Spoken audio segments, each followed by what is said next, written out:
Nous devons aider le continent africain. To live with us, the European dream. Good friend of Taiwan. Europe Matin.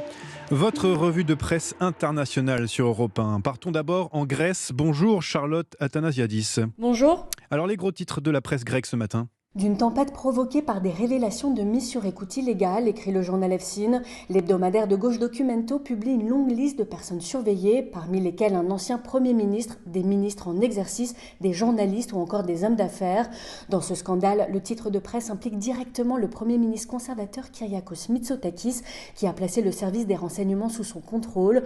Le journal, à l'origine de ces informations, explique les avoir obtenues par deux sources qui ont joué un rôle important dans les surveillances, affirmant que les preuves manquent, le gouvernement tente de discréditer ces révélations, blâme le quotidien IAVI.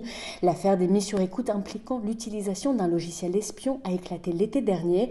Le Parlement européen demande à Athènes une enquête urgente et approfondie avant les élections législatives prévues en 2023. Nous partons maintenant en Algérie avec vous, Nour Chahine. Que peut-on lire à la une des journaux ce matin ? Eh bien, des super profits de la Sonatrach. La compagnie algérienne d'hydrocarbures annonce des revenus qui devraient dépasser les 50 milliards de dollars d'ici la fin de l'année, indique Algérie Echo. Le site d'information précise qu'il s'agit là d'une hausse de 45% comparée aux revenus de 2021. Maghreb Émergent explique que cette hausse n'est pas due uniquement à la remontée des prix du pétrole et du gaz, mais également à l'augmentation des volumes exportés par l'Algérie. Ces derniers ont presque doublé durant les 9 derniers mois, soit une hausse qui frôle les 80% comparée à l'année passée. Une véritable aubaine pour les pouvoirs publics, explique l'expression. D'après le journal, la fiscalité pétrolière a déjà rapporté plus de 2000 milliards de dinars, l'équivalent de 14 milliards d'euros au trésor public. Une dernière étape maintenant, au Maroc, avec Alexandre Blanc. De quoi parle-t-on ce mardi ?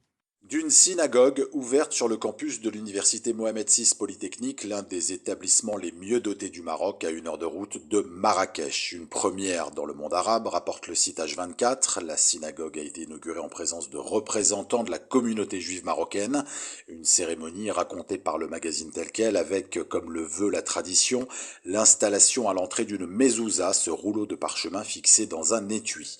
Ce n'est pas une grande synagogue, souligne le desk, mais elle peut accueillir 10 hommes, soit le nombre minimum de personnes requises pour la conduite des prières.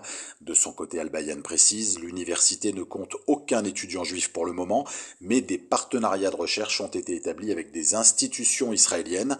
Quant à l'opinion, il rappelle que le judaïsme est apparu au Maroc il y a plus de 2000 ans, bien avant l'avènement de l'islam, et qu'il fait donc partie intégrante de la culture marocaine. Merci Alexandre Blanc et merci à nos correspondants. Dans un instant, la suite d'Europe Matin avec Dimitri Pavlenko.